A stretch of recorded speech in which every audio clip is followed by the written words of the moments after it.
ilustratororijama su dragocene sve informacije iz života slike od trenutka njenog nastajanja u ateljeu autora do trenutka kada uđe u atelje za restauraciju slika.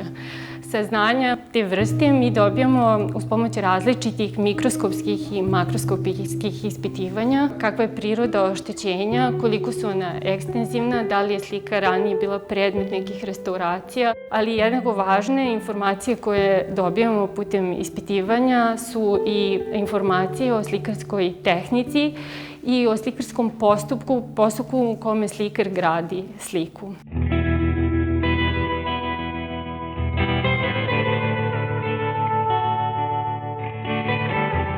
Poznato je da je rendgensko zračenje 1000 puta veće energije od zračenja u vidljivom delu spektra. Čestice manje atomske mase, odnosno materijali manje gustine, oni su potpuno propusni za rendgensko zračenje, dok su materijali veće gustine, oni sastavljeni od čestica veće atomske mase, oni ga apsorbuju. I u tu interakciju materijala i rendgenskog zračenja mi zapravo snimamo i dobijemo sliku, radiograf, koja nam daje značajne informacije o tome šta se nalazi ispod onoga što na slici vidimo.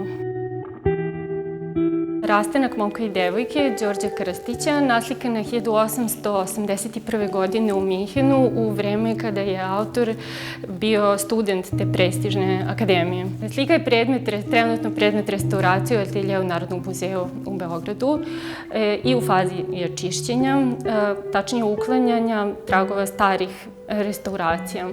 Ono što je u ovoj fazi postalo očigledno jeste da na mestima gde nedostaju gornji slojevi boje, a sačuvani su donji, postoji indicija da je ispod onoga što vidimo zapravo neka druga slika ili velika kompozicija koja se u velikoj meri razlikuje od sadašnje, budući da donji slojevi boje koji su sačuvani na segmentima oštećenja ukazuju da koloristički ne odgovaraju nečem što bi bilo podslikavanje.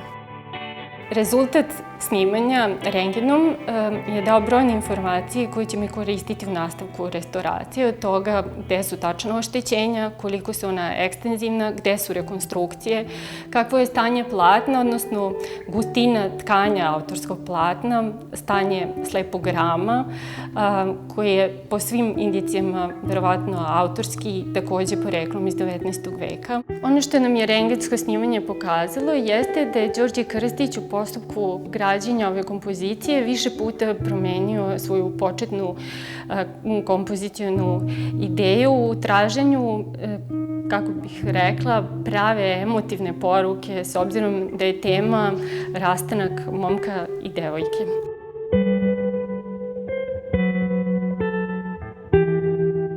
On je pre svega ove segmente neba premestio, znači nebo je, to se vidi na rendgenskom snimku, bilo sa desne strane i tu se vide obrisi oblaka, ali još značajnije od toga su promene ovih centralnih figura u središtu kompozicije i njihovih, da kažem, gestova nežnosti koji govore o samom događaju. U prvobitnoj zamisli Đorđa Krstića momak je bio nagnut preko ograde i držao je devojčinu ruku, od čega je autor kasnije odustao, pa je podigao njegovu desnu ruku na ogradu. Oslonac koji je bio na levoj strani, njegov oslonac na ogradu, je zamenio zapravo gestom gde on stavlja ruku na njeno rame. Ona je bila više okrenuta ka nama u tročetvrtinskom profilu, dok je ona sada na slici naslikana iz profila.